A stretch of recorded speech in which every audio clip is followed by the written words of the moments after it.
பீகார் மாநிலத்தில் தேர்தல் வரப்போகுது என்பதற்கான முஸ்தீபு ஏற்பாடுகள்லாம் துரிதமாயிட்டிருக்கு.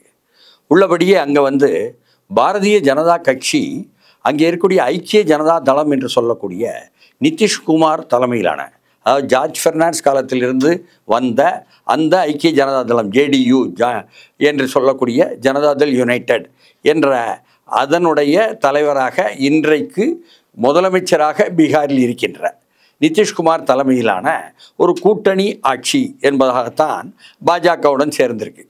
உள்ளபடியே பாஜகவும் நிதிஷ்குமாரும் அல்லது பாஜகவும் ஐக்கிய ஜனதா தளமும் சேரும் பொழுதெல்லாம் அவர்களுக்குள் ஒரு ஒற்றுமையும் வேறுபாடும் என்பது இருந்து கொண்டே இருக்கும் என்பதுதான் அங்குள்ள நிலை. ஆனாலும் கூட நிதிஷ்குமார் என்பவருக்குள்ள அந்த பெர்சனாலிட்டி, அங்கே அவருக்கு இருக்கக்கூடிய ஒரு மரியாதை என்பது ஒரு வித்தியாசமான மரியாதை.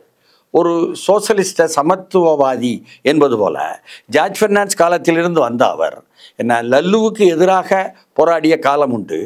சமதா கட்சி என்பதாக ஒன்று உருவாக்கி கொண்டு ஜனதாதளத்திலிருந்து வெளியே வந்த காலம் ஒன்று உண்டு.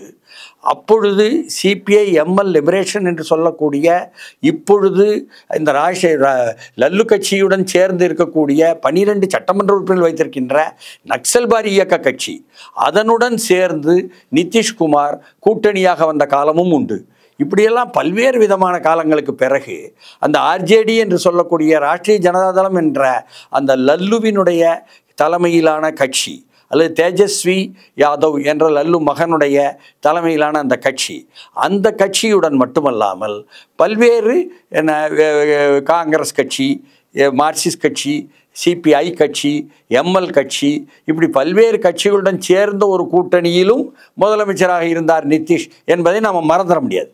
ஆனால் அதற்கு பிறகு மறுபடியும் அங்கிருந்து மாறி பாரதிய ஜனதா கட்சியுடன் மீண்டும் சேர்ந்து பாரதிய ஜனதா கட்சியுடன் தேர்தலை சந்தித்து மீண்டும் முதலமைச்சராகவே வந்தார்.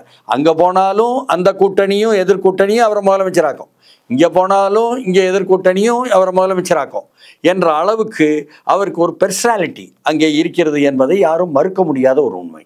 இன்னமும் சொல்ல போனால் அக்ராஸ் த பார்ட்டிஸ் என்று கட்சிகள் தாண்டி, அக்ராஸ் த கேஸ்ட் சாதிகள் தாண்டி பெண்களுடைய வாக்குகளை ஈர்க்கும் அளவுக்கு பெண்கள் மத்தியில் இடஒதுக்கீடோ அவர்களுக்கு உதவிகளோ செய்வதன் மூலம் நற்பெயர் பெற்றிருக்கிறார் என்பதும் உண்மை.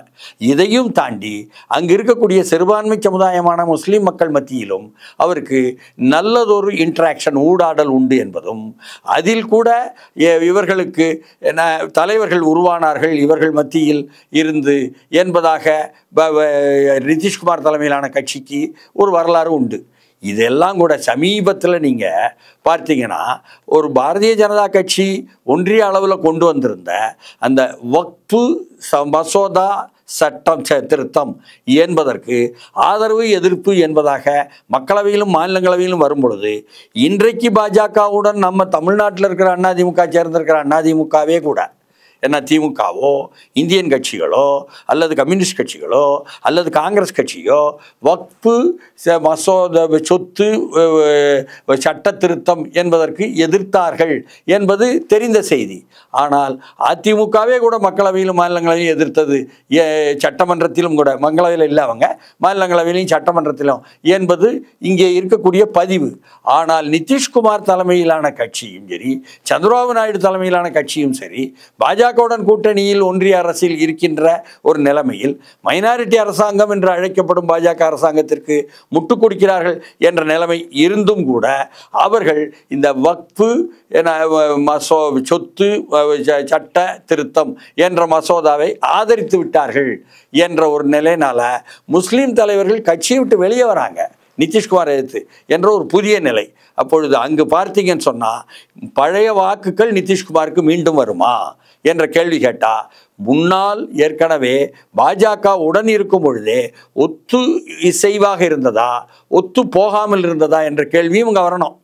ஏன்னு கேட்டால் அங்கே சிராஜ் பஸ்வான் என்று சொல்லக்கூடிய ராம்விலாஸ் பஸ்வானுடைய மகன் அவருடைய தலைமையிலான அந்த லோக் ஜன்சக்தி கட்சியை அவர்களுடைய தேசிய ஜனநாயக கூட்டணியில் சேராத இருந்த நிலையிலும் கூட நிதிஷ்குமார் கட்சிக்கு எதிராக பல்வேறு இடத்துல நிறுத்தி அவர்களை தோற்கடிக்க வச்சு நிதிஷ்குமார் கட்சியினுடைய எண்ணிக்கையை சட்டமன்றத்தில் குறைத்தது பாஜக என்ற ஒரு குற்றச்சாட்டு கூட உண்டு.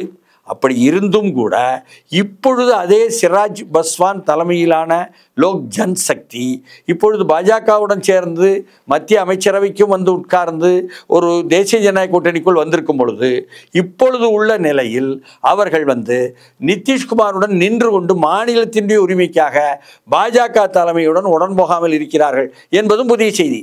மாஞ்சி என்று இடையில் பாஜகவில் கொண்டு வரப்பட்ட ஒரு தலித், ஒரு பரந்த தலித் சமூகத்தினுடைய தலைவராக வந்த ஒரு முதலமைச்சரை அவரும் கூட பீகார் மாநிலத்திற்கு சிறப்பந்தஸ்து கொடுன்னு நிதிஷ்குமாருடன் சிராஜ் பஸ்வானுடன் சேர்ந்து பாஜகவினுடைய ஒன்றிய தலைமைக்கு உடன் எதிர்கேள்விகள் கேட்டுக்கொண்டிருக்கிறார் என்பதும் இன்னொரு செய்தி. இத்தனை அளவுக்கு ஒரு அணி சேர்க்கை என்பது பல்வேறு ரீதியாக மாறிக்கொண்டிருக்கக்கூடிய சூழலில் தான் பீகாரில் வரப்போகிறது சட்டமன்ற தேர்தல். அதற்கு நிதிஷ்குமார் நான் மீண்டும் தப்பு செய்துவிட்டேன், அந்த எதிர்த்தரப்பு காங்கிரசுடன் போய்விட்டேன், இனி போகப் போவதில்லை, லல்லு பிரசாத் கட்சியுடன் போய்விட்டேன், இனி போகப் போவதில்லை என்று மறு உறுதி செய்து கொண்டிருக்கிறார். முன்னைக்கு இப்போ இந்த வக்ஃபு சட்டத்தில் அடுத்த நிலைப்பாட்டை வைத்து எதிர்ப்பும் வந்திருக்கிறது, அவருக்கு சார்பான வாக்குகள் மத்தியில் இருந்து என்ற செய்தியும் உண்டு. ஆனாலும் கூட பல்வேறு நலத்திட்டங்களை செய்பவர் நிதிஷ்குமார் என்பதனால் நற்பெயரும் இருக்கிறது என்பதும் பீகாரில் உள்ள நிலை. அதனால் அங்கும் கூட இப்பொழுது தேஜஸ்வி தலைமையிலான அந்த தேஜஸ்வி யாதவ் என்ற லல்லுவினுடைய மகன் தலைமையிலான அந்த அமைப்பில் அவர்கள் காங்கிரசுடன் நல்ல உறவை பேசி உங்களுக்கு எவ்வளவு தொகுதி எங்களுக்கு எவ்வளவு தொகுதின்னு பேசிட்டாங்க. அதை அடுத்து பார்த்தீங்கன்னா மார்க்சிஸ்ட் கட்சி சிபிஐஎம்எல் குறிப்பாக இந்திய கம்யூனிஸ்ட் மார்க்சிஸ்ட் லெனினிஸ்ட் தான் 12 சட்டமன்ற உறுப்பினர்களையும் ஒரு நாடாளுமன்ற உறுப்பினர் மக்களவை உறுப்பினரையும் தேர்வு செய்யப்படும் அளவுக்கு வலுவாக இருக்கிறது நக்சல்வாரி இயக்க கட்சி என்ற யதார்த்தத்திற்கு மத்தியில் தான் பீகார் தேர்தல் அவர்களுடனும் இடதுசாரி கூட்டமைப்புடனும் பேச்சுவார்த்தை என்பது போய்கொண்டிருக்கிறது. இன்னமும் கூட அங்கே ஒரு இந்த பக்கமா அந்த பக்கமா யார் ஆட்சிக்கு வருகிற சட்டமன்ற தேர்தலில் என்ற கேள்வி அங்கே இன்னமும் கேள்வியாக நின்று கொண்டிருக்கிறது என்பதுதான் பீகார் யதார்த்தம். இது போன்ற செய்தி சிதறல்களை உள்ளூரில் இருந்து உலகம் வரை இந்தியா நாடு உட்பட பல்வேறு செய்திகளை தொடர்ந்து நாம் சந்திப்போம். டிஎஸ்எஸ் மணி, மூத்த உடையாளர்.